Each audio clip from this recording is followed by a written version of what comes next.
तो hi guys, जैसा कि हमने आपको पहली वीडियो में बताया था कि हमने गियर बॉक्स बनाया था और इसके लिए मोटर भी माउंट करा ली थी, जिससे कि हम इस तरह से अपने आरसी ट्रैक्टर को मूव करा सकते थे।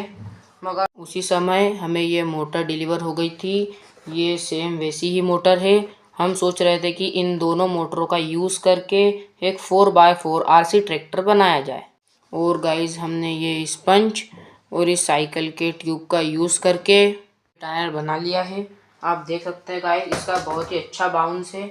बस इस पर कलर करना है और आप हमें कमेंट में ज़रूर बताएं कि हम कौन सा आरसी ट्रैक्टर बनाएं। Thank you.